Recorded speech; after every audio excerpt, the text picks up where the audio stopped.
बड़ी खबर आ रही है कर्नाटक से। कर्नाटक में फिर गर्मा गया है नंदिनी बनाम अमूल का मुद्दा।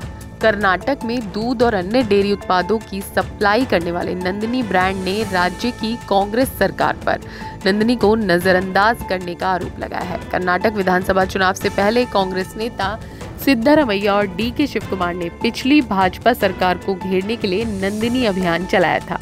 कांग्रेस ने अमूल उत्पादों को कर्नाटक में अनुमति देने का विरोध करते हुए एक बड़ा प्रदर्शन भी किया था, लेकिन अब सत्ता में आते ही अमूल को तरजीह दी जा रही है। नंदिनी इडली और डोसा बैटर के मुद्दे पर पक्षपात करने के आरोप के बाद अब कर्नाटक सरकार पर नंदिनी उत्पादों की अनदेखी करने का आरोप लगाया गया है। ये विवाद बेंगलुरु मेट्रो में अमूल उत्पादों के अमूल कियोस्क स्टोर खोलने की अनुमति देने से शुरू हुआ है। रिपोर्ट के अनुसार बेंगलुरु के 10 मेट्रो स्टेशनों पर अमूल कियोस्क स्थापित करने के लिए BMRCL और अमूल ने एक समझौते पर हस्ताक्षर किए हैं और इस फैसले के बाद एक नई बहस शुरू हो गई है। तो एक बड़ा अपडेट आ रहा है कर्नाटक से। कर्नाटक में फिर गर्मा गया है नंदिनी बनाम अमूल का मुद्दा।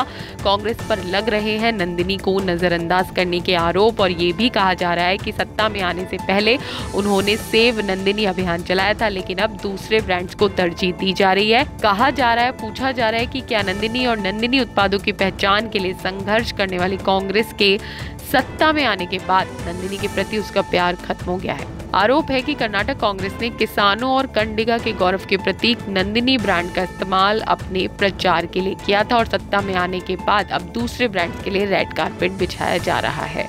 बता दें कि अमूल कियोस्क सेंटर बेंगलुरु के कई मेट्रो स्टेशनों पर खोले जाने वाले हैं और इन कियोस्क में अमूल के डेयरी उत्पाद, चॉकलेट, आलू आधारित स्नैक्स और जैविक उत्पाद सहित कई अन्य प्रोडक्ट भी बेचे जाएंगे। लेकिन इस समय विवाद भी शुरू हो गया है, तो देखना होगा आने वाले समय में ये मेट्रो कियोस्क क्या रूप लेते हैं।